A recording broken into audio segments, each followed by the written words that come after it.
Malgré la pluie, de jour comme de nuit, le Nukuho doit remplir sa mission. Embarquer de Papeete pour les atolls les plus éloignés de Polynésie, des produits indispensables à la vie des îles.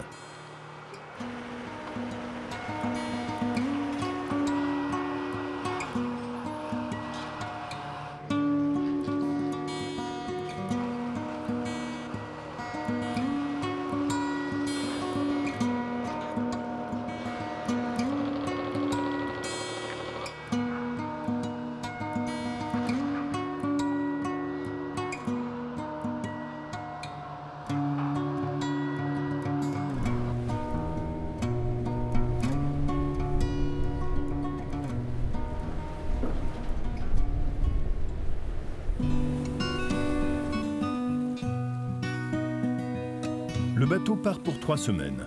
3 semaines pour rallier le sud des Tuamotu et les Gambiers. Une vingtaine de haltes, autant d'étapes du bout du monde. Des atolls perdus qui, parfois, n'ont que le bateau pour les relier aux autres. Le Nukuho est un valeureux navire acheté il y a une trentaine d'années au Danemark. Une goélette qui a déjà rendu de fiers services.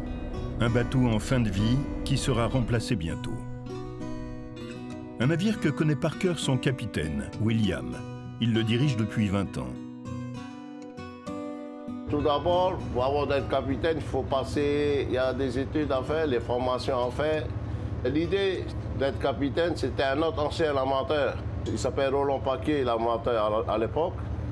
C'est eux qui ont décidé, avec le capitaine avec qui j'ai travaillé, pour venir capitaine sur ce bateau.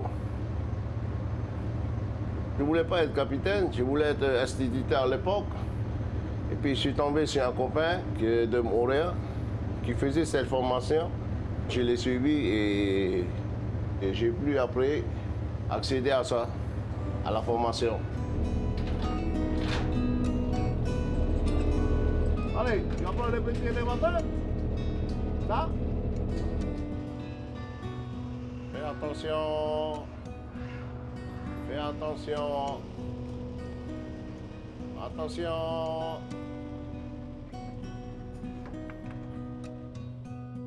On est 17 à bord, 17 membres d'équipage. Il y a 3 mécaniciens, 3 officiers port et le reste c'est des matelots et un cuisinier à bord. Parfois il y a des retards, ça arrive. Parfois c'est dû au mauvais temps, c'est surtout la houle, il faut essayer d'éviter les accidents. Il faut toujours prendre la météo, hein, tous les matins, toujours la météo, pour savoir qu'est-ce qui ferait le temps demain. Sinon, parfois, c'est souvent le fret. On n'arrive pas à terminer. Et puis, comme ce bateau, il fait magasin en même temps, alors le sous-brigade, lui, il réceptionne, il fait les bons, et puis ça passe ici, parfois on termine tard.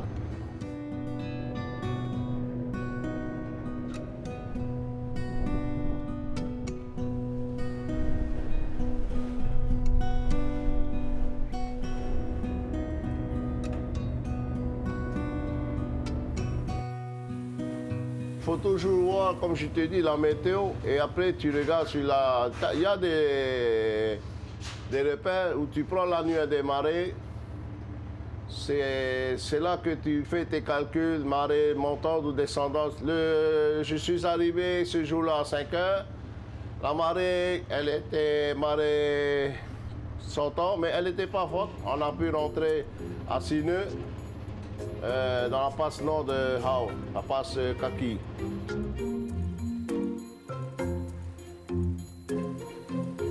Après une semaine de navigation et 6 étapes, Hao est en vue.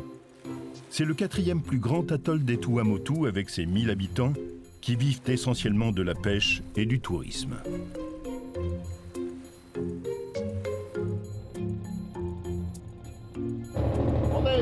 Stoppez, allez.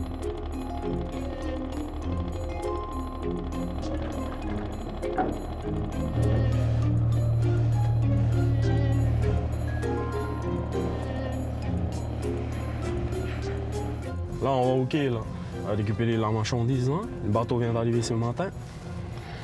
récupérer quelques de ce qu'on a besoin et tout ce qu'on a besoin pour la pension. Et récupérer aussi des pièces pour mes voitures. Et donc ils ont déjà tout déchargé.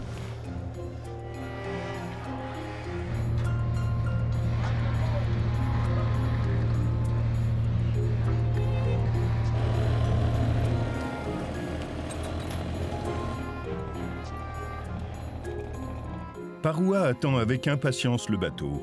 Il tient une pension sur l'île et il a bien besoin pour ses menus des produits que lui amène le navire. C'est bon pour le connaissement. C'est quel nom? C'est normalement on a mis sur le magasin Wahine, mais sinon c'est budget Paroua ou pension chez Paroua. Je m'occupe de la pension.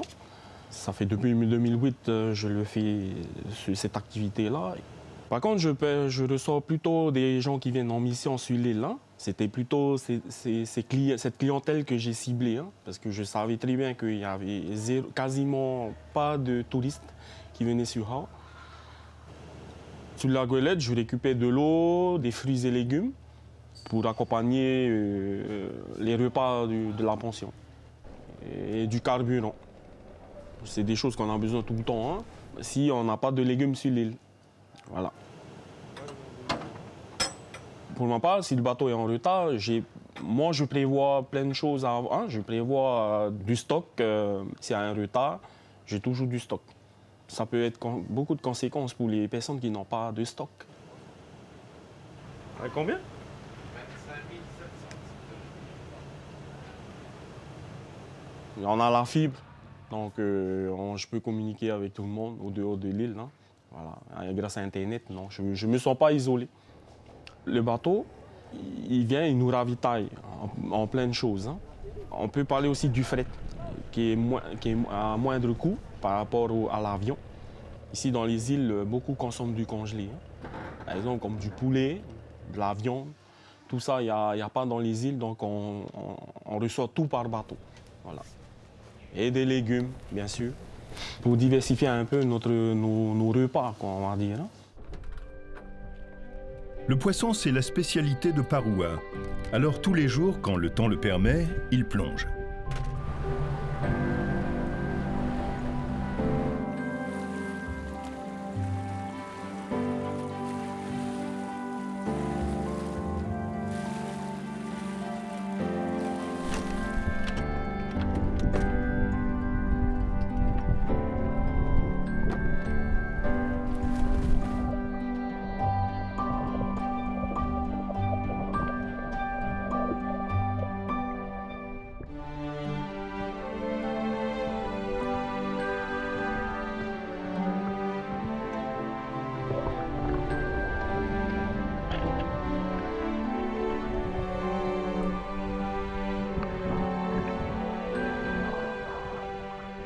Le lagon de Hao est encore assez poissonneux. Aujourd'hui, c'est un perroquet qu'il a attrapé et qui va garnir sa table.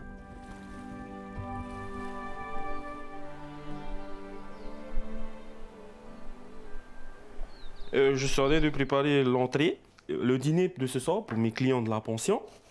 Ce sont des produits que j'ai récupérés la plupart sur le bateau. En entrée, c'est une petite salade avec tomates, salade et puis de l'avocat. Le plat principal, c'est poisson lagon. C'est du perroquet avec des petits légumes qui accompagnent le perroquet. C'est ma spécialité. Ce que je fais à la pension, c'est de donner du poisson. Et rien que du poisson. Voilà.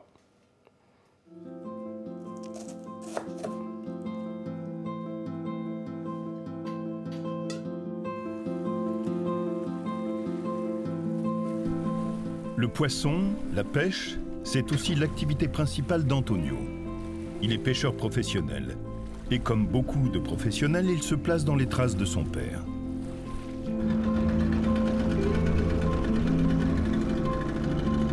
Une activité ancestrale avec ses coins secrets et ses techniques traditionnelles transmises de génération en génération.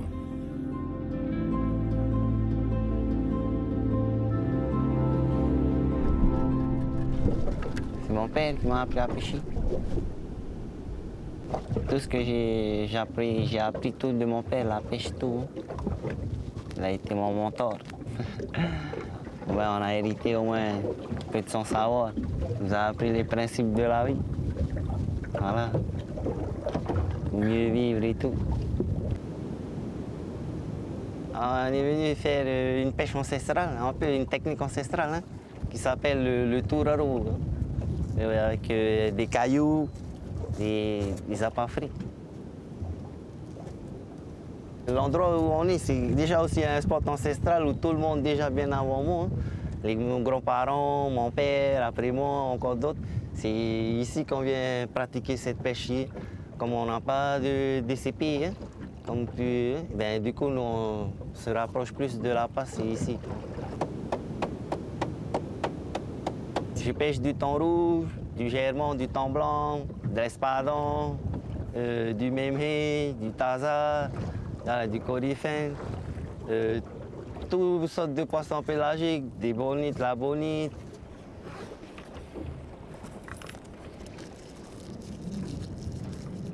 En fait, on choisit bien les cailloux, hein, les cailloux au bord de mer et tout, qui sont des cailloux juste au bord.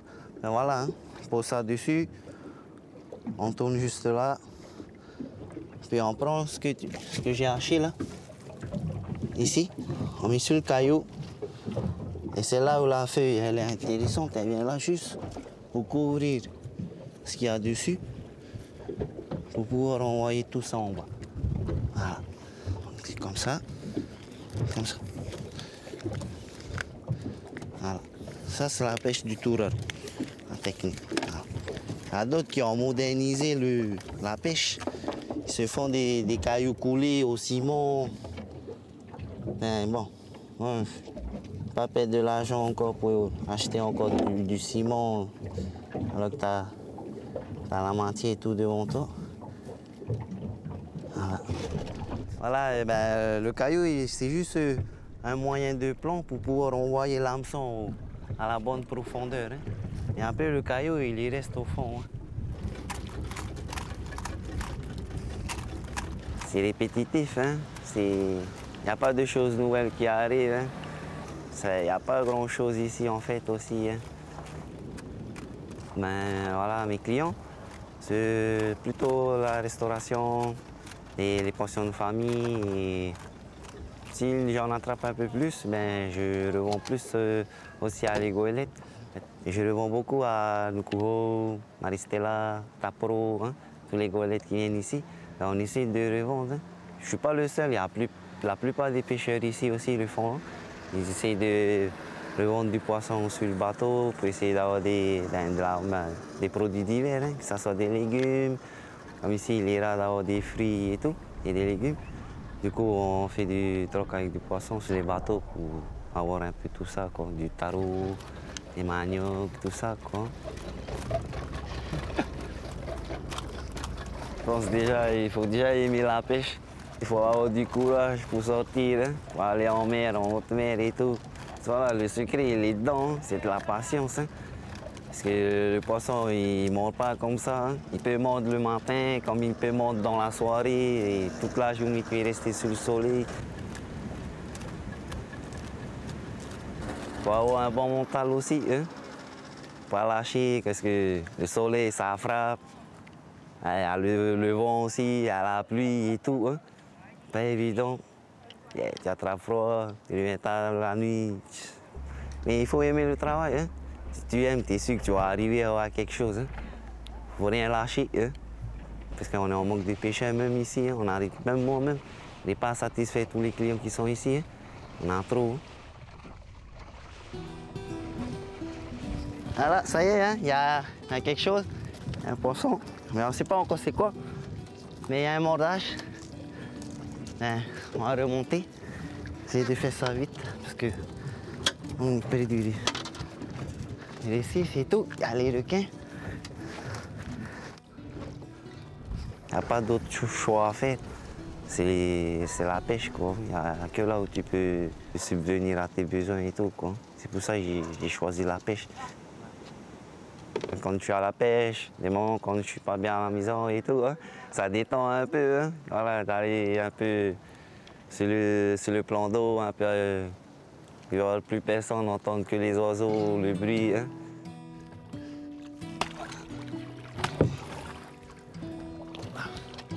Pas des gros temps ce temps-ci. Sur les ressources, sur les poissons ici, eh bien, vraiment, il y en a de moins en moins. Hein. Je ne vais pas vous mentir, il y a plus de personnes qui ne respectent plus les traditions d'avant, hein, qui pêchent comme ils veulent, qui détruisent tout, qui ne pêchent pas les tailles qu'il faut. Hein. C'est ce qui est un peu inquiétant pour les générations à venir. Hein. C'est plutôt ça mon inquiétude. Hein.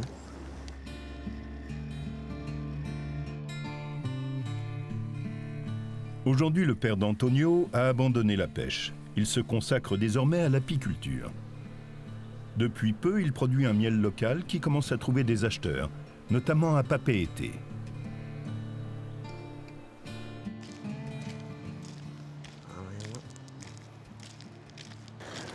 Ok fils, hein, qu'est-ce que tu vas proposer au bateau quand tu vas... Là, je crois que j'ai proposé du poisson, chiquito, tamouré, perroquet. Est-ce que je peux le revendre hein, en sac et tout. Et toi pas? Donc moi je vais faire la récolte, donc attendre la goélette et faire expédier sur Papeete. Et les personnes s'en chargeront là-bas de la vente. Voilà. Donc c'est l'objectif. Mes enfants, je les ai déjà appris quand j'étais tout petit, hein, déjà. Hein. D'abord à nager, à pêcher. Et en grandissant, ils ont commencé à venir avec moi.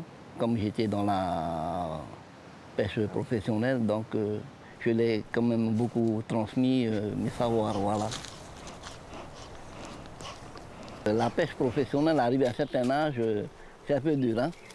Donc je me suis reconverti dans l'apiculture parce que c'est un avenir prometteur, hein, surtout pour les enfants, hein, parce qu'ici au Tuamotu, on n'a pas, ça fait partie quand même de notre ressource sur notre atoll. Hein, voilà, hein.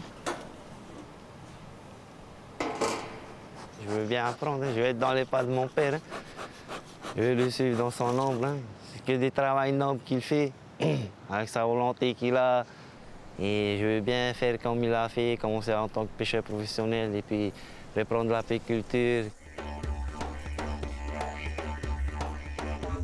Voilà. Je suis en train de nettoyer là, on va nettoyer, regarder, vérifier la ruche.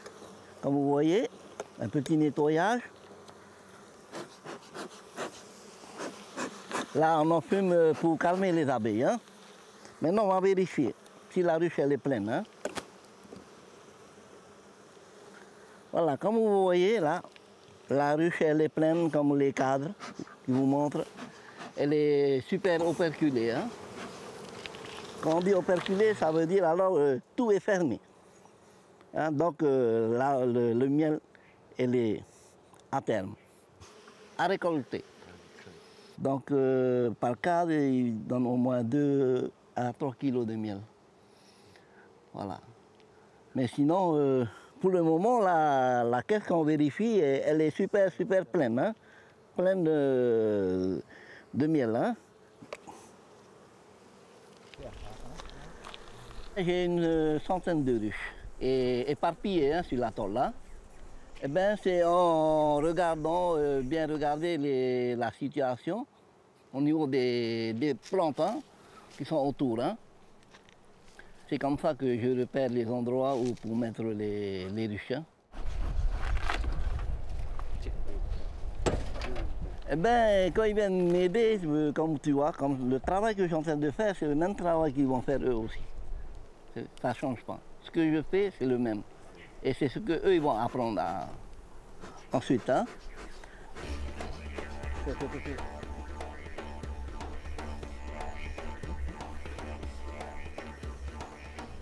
Eh bien, une fois qu'on récolte, on expédie sur Papeete en fût de 120 litres par goélette. Voilà.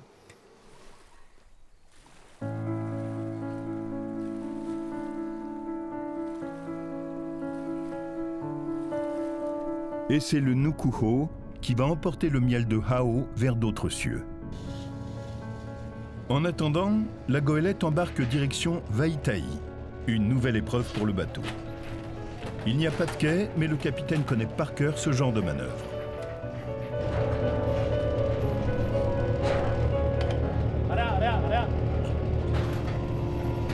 On y sera à 13h30 au point de débarquement à Waitai. Et là, comme il y a des grands chantiers là, ils sont en train de faire une construction de la DAS. Et la ferraille, il est à bord. Et on a à peu près pour 25 tonnes de ferraille à bord. C'est ce que je vais le débarquer là cet après-midi. Il n'y a pas de quai. Pour le moment, il n'y a pas de quai. Ils ont quand même un peu... On a le moyen de débarquer. Il y a des dracs, des engins lourds qui sont à quai, qui ont été envoyés par un autre bateau. Et nous, on le dépose sur son ferraille.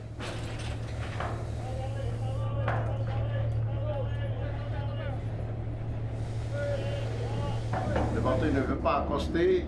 On travaille avec la bâche et les baleiniers sur ces atolls comme ça. Par mauvais temps, c'est compliqué. Par beau temps, c'est pas compliqué. Il suffit de faire attention. Je dirais pas tout à fait, j'ai l'habitude, mais je connais à peu près.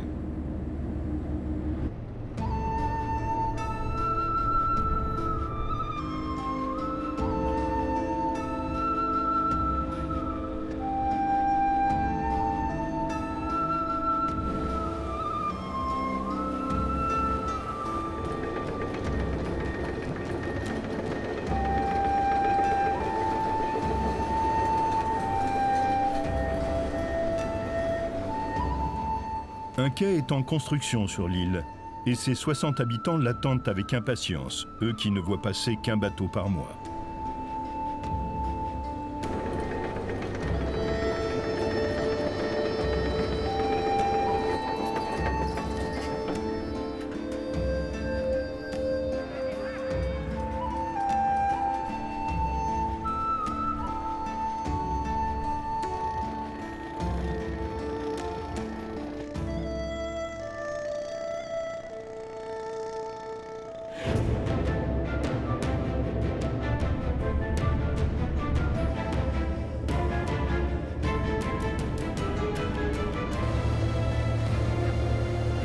Pour les marins du Nukuho, il faut être efficace. Chaque geste compte. De leur précision et de leur professionnalisme dépend la réussite des ravitaillements. Il faut s'adapter comme lors des débarquements de nuit. Sans visibilité, les manœuvres deviennent plus compliquées.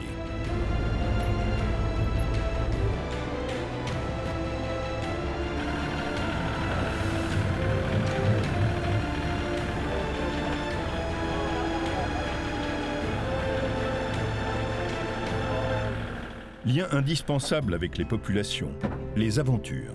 Un système de troc qui permet aux habitants des îles d'échanger une de leurs principales productions, le copra, contre des denrées diverses. Au centre de ce dispositif, c'est Alan qui fait le lien. L'aventure, c'est un magasin ambulant qu'on a à bord. On a un peu de tout, des produits frais, fruits et légumes, de l'eau premium et tout ce qui est carburant, du gaz, de l'essence. Quand j'arrive sur l'île, j'achète le copra. Et avec les sous du copra, ça permet que les clients, que les gens achètent le produit à bord du Nukuho. Si tu veux, le copra, ça fait partie des premières ressources dans les îles Tuamotu. Chaque atoll, ils ont un magasin, mais les clients, ils préfèrent venir sur le bateau parce que ce sont des trucs frais et encore moins chers que les magasins des îles.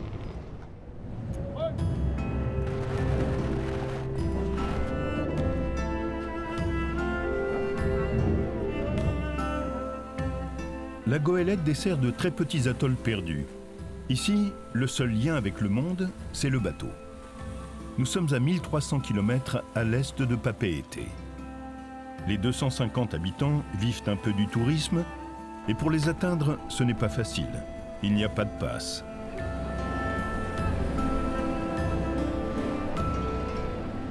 Quand le bateau n'est pas encore arrivé, on s'impatiente que le bateau arrive parce que c'est un grand événement chez nous. On a de la chance d'avoir des légumes, des fruits, de la nourriture que nous, on n'en a pas chez nous. Parce que chez nous, on n'a pas des grands magasins, on a juste des épiceries. Et quand il y a le bateau, ben, on vient voir qu'est-ce qu'il y a à vendre. C'est très, très important parce que si chez nous, on dit qu'il n'y a pas de bateau, ben, on s'inquiète aussi parce que nos enfants ne vont pas manger que du poisson. Ils ont besoin aussi du poulet, de la viande, d'autres nourritures, quoi. C'est très important, c'est très important. Il faut, ces gens-là, en échange, il faut qu'ils mangent. Les gens des atolls, ils ne vivent pas que du poisson, ils veulent manger un peu de la viande, de tout, quoi. On a de tout à bord, hein, jusqu'à la brosse à dents. 2 paquets ail, hein? Ouais. Mandarine, 2 kilos, hein? Ouais, Un chou. 1 kilo de carottes. 1 kilo de carottes. 1 kilo de carottes. 260 le kilo. D'accord, 3062 francs, s'il te plaît. Je vais voir d'abord qu'est-ce qu'il y a à vendre. Je regarde d'abord. Et puis au niveau du prix aussi, si c'est pas trop cher, je pense que je pourrais payer. D'habitude, je prends de la nourriture pour mes porcs, des légumes parce qu'on n'en a pas, des fruits, de l'ice-cream, des œufs parce que chez nous, il n'y a pas de poulailler, du riz, du poulet, de la viande, de la farine. Comme je suis mère au foyer, pour m'occuper, je fais du copra, à part le travail de la maison. Je fais du copra pour avoir un peu de sous, pour acheter à manger ou pour les dépenses qu'il y a à faire.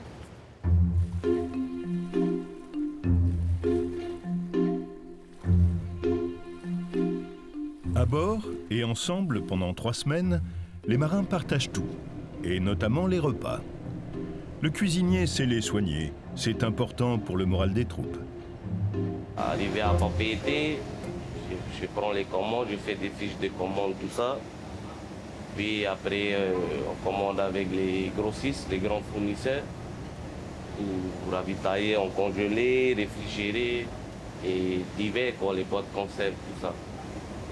C'est de ravitailler au maximum pour éviter en fait d'acheter dans les îles des Tuamotu, quoi. Mais sinon, on a du poisson, on nous donne du poisson du lagon. Pour les marins, je prépare à manger de la viande, du poisson, des légumes, des fruits, plutôt le poisson. Du poisson frais, fraîchement pêché, quoi. Dès le matin, au réveil, ben, je lâche mes leurres, quoi, pour pouvoir attraper un poisson dans la journée. Voilà. Puis après, je prépare le petit-déj des marins. Ah là, ça a mordu là. Allez.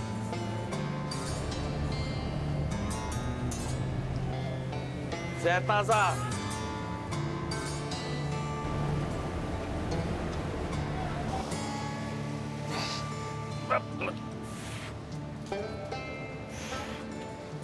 Un beau taza, excellent ça. Et ça, suffisant pour tout l'équipage. Un peu de poisson cru, sashimi et du poisson frit avec. Ah, ils seront contents là. Bien contents. J'aime bien plutôt préparer tout ce qui est plat traditionnel, le matiti, tout ça, hein, le taro, les fei, le fafarou, du poisson cru. Voilà, c'est qu'on mange d'habitude, quoi, nous les Polynésiens. Ben là, je remets encore à l'eau. Peut-être qu'il y aurait encore une autre prise là. Hein. C'est un espadon, on partage pour l'équipage. Pour la maison, pour la petite famille. Nourrir la petite famille qui est à la maison aussi. Alors, ça fait à peu près 9 ans maintenant que je travaille à bord des bateaux en tant que cuisinier. Ce qui me plaît dedans, c'est plutôt voyager, tu vois, découvrir les îles et faire plaisir aux marins, quoi. Après le travail, ils ont besoin de bien manger. Ça fait plaisir. La vie à bord, c'est un peu comme une équipe. Et parfois, les journées de navigation entre deux étapes sont longues. Il faut s'occuper.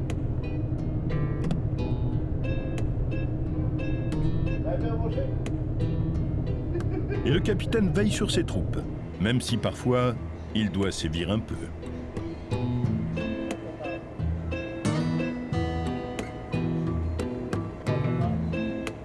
J'ai 17 membres d'équipage avec moi. C'est comme un père de famille. Si tu veux, je suis le papa de tous ces marins-là qui sont à bord. Je dois les surveiller, les corriger parfois. Les enfants, parfois, ils font les bêtises pareil. C'est comme ça. C'est tous les jours comme ça.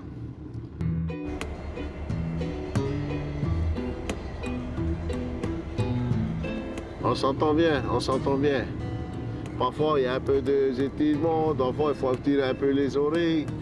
Mais dans l'ensemble, c'est satisfaisant. On s'entend bien. On organise le travail, qui fait quoi, ainsi de suite, qui va dans la bâche, qui conduit ça, qui ceci, que cela. Mais dans l'ensemble, c'est bien. On s'entend le service pont et le service machine. Tout le monde s'entend. Et dans les entrailles du bateau, un lieu capital, la salle des moteurs. C'est le royaume de Yannick depuis 20 ans. Le bateau vieillit, mais il tient le cap. Sur le bateau, je suis en salle des machines. On vérifie la bonne conduite des moteurs, les niveaux d'huile, les pressions, les températures. On entretient les moteurs au bord, tout ce qui est aménagement. S'il y a un problème, il y a une ampoule qui crame, on va le changer. Oui, il y avait eu un problème avec la bâche, il y avait la pompe à essence qui a lâché, mais on n'a pas la pièce à bord. Ben, on est obligé de continuer avec un moteur, mais on a commandé la pièce et on verra si ça arrive sur Iquitter pour pouvoir le réparer, quoi. Ça fait depuis 2003. 2003 que je travaille sur le Newport. J'ai commencé graisseur, ensuite second, ensuite chef mécanicien. Comme les anciens chefs sont à la retraite, ben, ça permettait, quoi. Ouais, c'est un peu dur, hein, parce qu'il faut quitter la famille, les enfants. Hein. Au début, c'est dur, mais après, quand on a l'habitude, ben, c'est la routine, quoi. Reao est en approche. Une étape importante dans ce secteur, connu mondialement pour ses cultures de bénitiers. L'atoll n'a pas de passe. Le bateau stationne en face du village principal. Quand pas beau temps, quand c'est calme, c'est agréable quand c'est calme.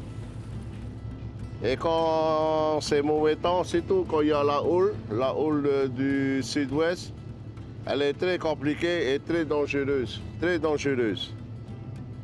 Il y a eu pas mal de victimes là, ici, dans cette passe-là. Mais il faut toujours faire attention. Hey, hey, hey, descends, descends, descends, descends, descends.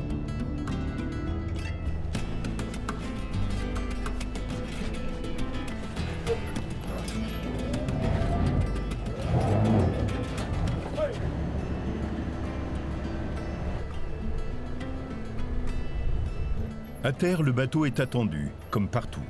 Taïopou est policier, boulanger et employé municipal. Il collectionne les casquettes.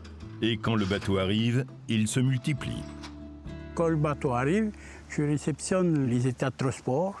Je remets à chaque propriété, c'est-à-dire au magasin. En fait, de toute façon, tout le monde est là pour pouvoir réceptionner aussi eux-mêmes leur état de transport. Donc, en fait, moi aussi, je suis là un peu pour calmer les petits soucis entre la population. Machine à laver. On est plutôt stressé parce qu'il y a deux galettes qui sont arrivées ensemble. Donc, le déchargement risque de prendre un peu de temps. Et donc les gens ils sont pressés. Voilà. Ma journée, commence à 7 h. En dehors du fait que je suis policier municipal, je suis aussi responsable du service technique.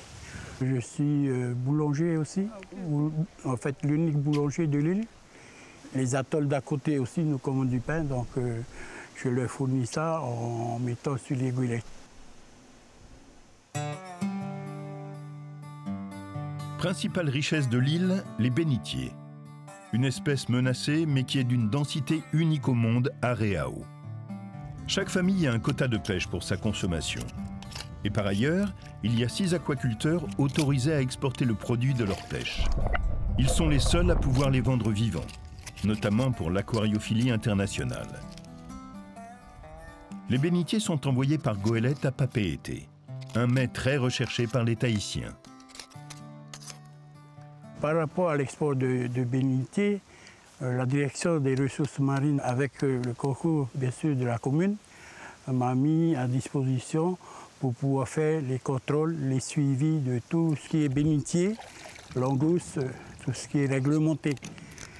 C'est un des projets du territoire. Voilà, pour pouvoir que la population dans les atolls puisse avoir une autre économie. Parce que nous, on a le copra, la pêche, c'est l'économie de l'atoll. Donc ils ont rajouté les bénitiers. Non, laissez-moi ça, de 4, 6, 8. Ça, il y en a 20. Oui. En fait, on fait les contrôles des envois de bénitiers sur Tahiti. Là, c'est des bénitiers de chair.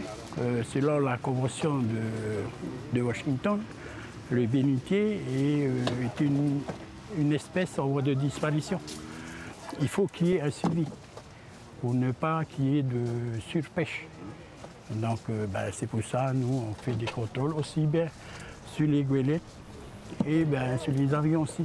Il y a toutes ces données-là qui seront prises en compte pour voir est-ce qu'il faut réduire le quota ou bien le garder en même quantité. Continuons. Le bateau, ça a toujours été la vie. C'est ce qui amène la vie dans l'atoll. On fait des échanges aussi avec la famille. Donc on leur envoie du poisson, ils nous ramènent un peu de congelé, de légumes, des fruits de Tahiti. Donc le bateau c'est tout, quoi. Ils nous amènent le carburant pour nos véhicules, ils nous amènent les matériaux de construction pour les maisons. En fait, le bateau, c'est la vie.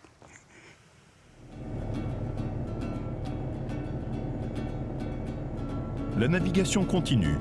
Parfois, entre 2 atolls, le bateau ne touche pas terre pendant plusieurs jours.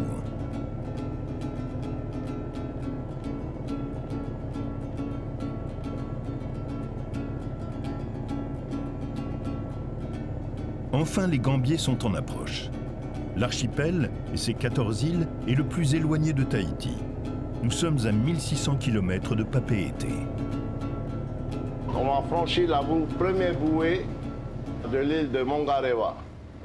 Et puis de cette bouée, il faut à peu près 1 heure pour faire le chenalage, pour qu'on aille s'amarrer au quai, au village de Rikitea. Gendarmerie de Rikitea, ici le Nukuhau. Le Nukuhau sera à quai à 10h30. 10h30, le Nukuhau sera à quai. À tout à l'heure. Et quand on sera à quai, c'est là qu'on va commencer à décharger nos affaires. Et puis on verra après tout à l'heure si on pourra le terminer ou pas. Agosto 05. Ah bon? Et il y en a pas mal d'affaires, de marchandises à décharger. Il y a même des voitures, on les a mis dans le conteneur et il y a beaucoup de marchandises, des congelés, tout ce qui est la cargaison, on le mettra sur le quai.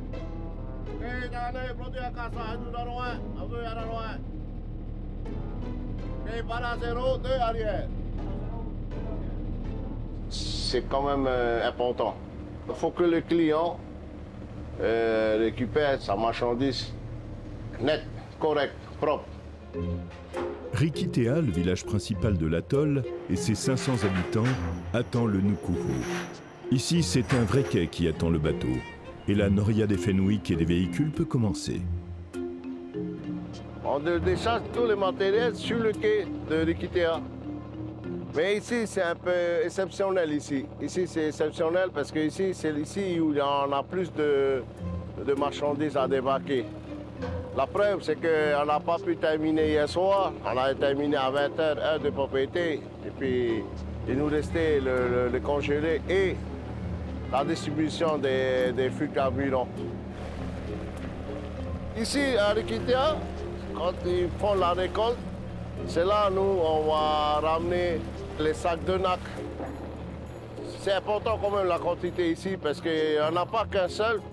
Pellecuteur, il y en a plein. Maintenant, au moment où on va réceptionner, il faut bien séparer. Il ne faut pas mélanger parce qu'arriver à propriété, ça n'a pas intérêt à faire n'importe quoi.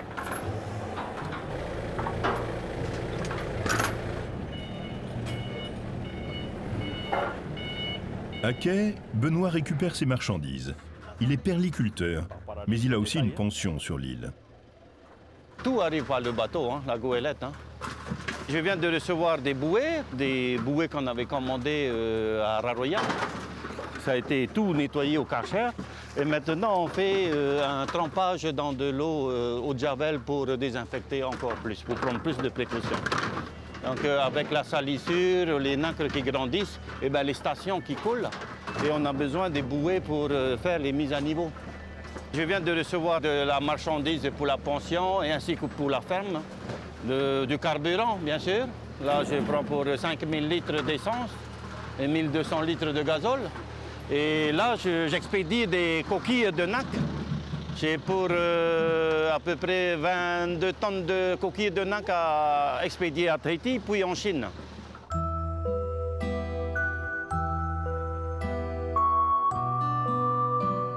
Benoît possède une des 6 fermes perlières de l'île. Un savoir-faire reconnu depuis de nombreuses années.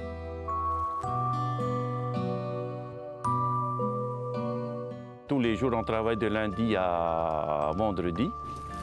Donc ici, on fait surtout de la perle.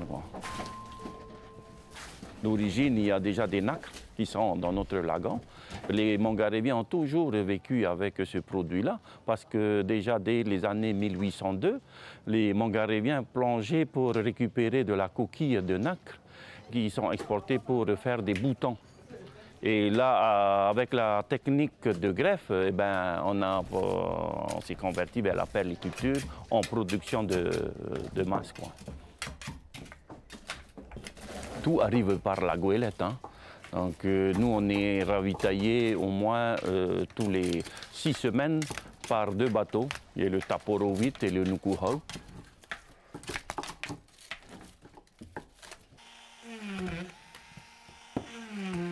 J'ai appris sur le terrain, hein. Donc quand on était gamin, on travaillait déjà dans des fermes existantes.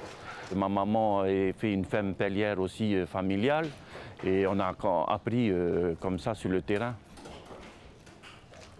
Actuellement, c'est un peu difficile à l'heure d'aujourd'hui, mais sinon on avait connu des meilleures années où le prix de la perle était vraiment haut. C'est surtout par rapport à la production. On a fait un peu de la surproduction et que le marché ne peut pas absorber tout ça. Mais avec la crise aussi qui se passe actuellement, ça n'arrange pas les choses, ça a impacté encore un peu plus, quoi.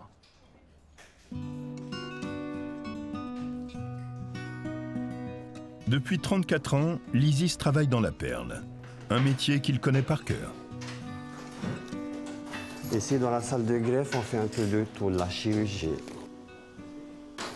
Je suis en train d'enfiler les nacres, enfin, de mettre les nylons avant de les accrocher sur des canalos. Je suis obligé de vite les emmener à l'eau. J'ai débuté jeune, en fait, dans les nacres. Très jeune. Je suis arrivé à un stade où je peux fermer les yeux en appartement.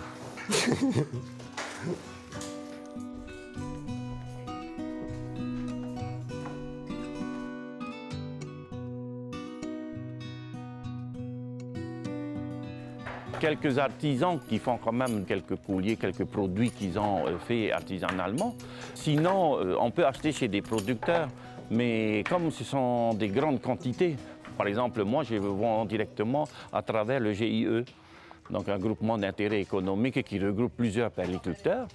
Et les perles sont après triées, mises par qualité, par couleur et tout ça pour avoir le plus-value.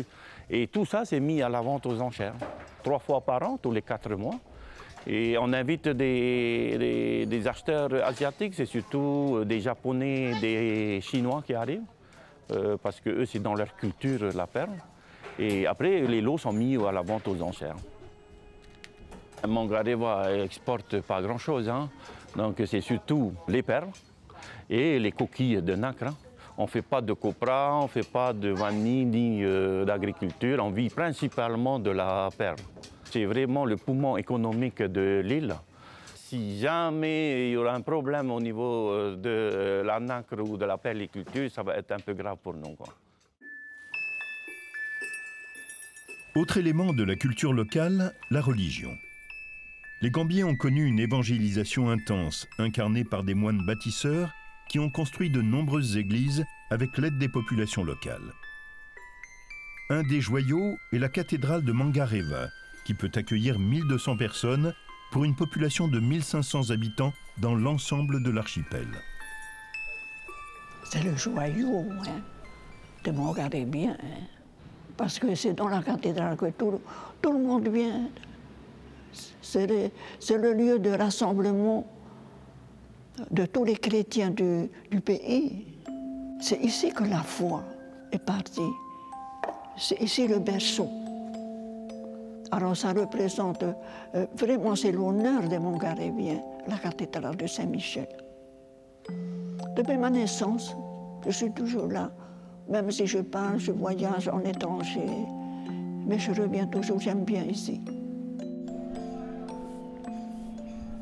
Sœur Caroline est née ici, au Gambier. À 82 ans, elle continue de s'occuper au quotidien des affaires religieuses de l'île. Ah, ma journée n'est pas... Je ne chante pas, hein. Je prépare le mariage, je prépare les personnes qui veulent faire leur entrée dans l'église catholique, et puis même les enfants qui n'ont pas été baptisés à leur bas âge. Alors je ne chôme pas. Et puis, les gens veulent construire, mais il y a un problème de terre. Et puis pour avoir vraiment la terre, ils ont besoin de leur généalogie. À moi, je donne mon temps pour ça, pour rédiger un peu, pour voir un peu, mais gratuitement, hein? Oui. Je prépare alors les enfants à la première communion, à la confirmation, mais pas moi tout seul, hein? J'ai une équipe avec moi, oui.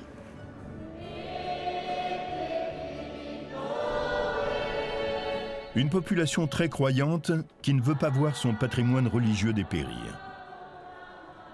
Témoin de cet engouement, Sœur Caroline soutient et encourage un travail titanesque sur un atoll. La rénovation d'une église abîmée par le temps, le vent, le soleil et les orages. Nous sommes sur l'île de Tarawai. Je suis là parce que j'aime beaucoup cette île. Je pense aussi qu'il faudrait que je donne un coup de main à ceux qui veulent venir rénover notre église Saint-Gabriel. Si je peux apporter quelque chose, eh bien, c'est ce que je fais. J'étais avec une équipe, ça fait 1 mois, pour essayer de nettoyer autour de l'église. On ne pouvait pas travailler avec la nacelle pour circuler autour de l'église. Et même le port de mer pour préparer le quai, parce qu'on a rénové aussi le quai, pour que les engins puissent venir à terre.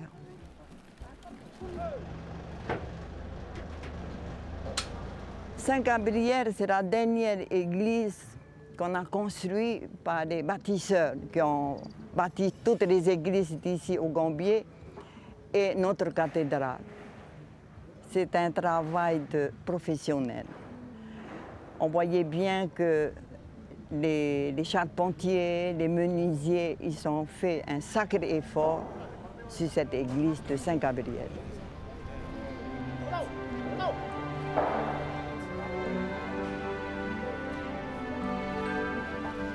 Là, Timmy, il faut enlever tout le bois.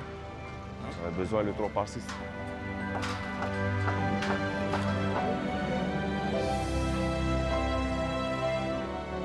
Là, on est en train de rénover l'église Saint-Gabriel. Et on est en train de retirer les tuiles et tout ce qui est charpente, bois, tout ça. Comme là, ils sont vraiment termités et qui sera remplacé par du neuf, du bois neuf. On a ramené du matériel, du bois venant de Tahiti, des tôles ondulées, tout ce qui est fixation des vis. Puisqu'Ariquiter est arrivé par bateau de Tahiti à Ariquiter, par goélette. De Riquiter à Tarawai, on les a fait transporter par la barge de la commune.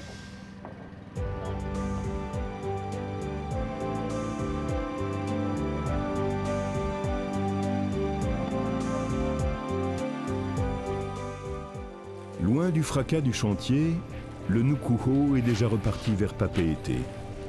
Il lui reste encore quelques atolls à desservir avant le retour dans la capitale de la Polynésie, dans une semaine. J'ai toujours aimé aller servir les gens. C'est ça mon truc. J'aime bien ce bateau. Aller loin et puis voir d'autres rencontres, îles éloignées.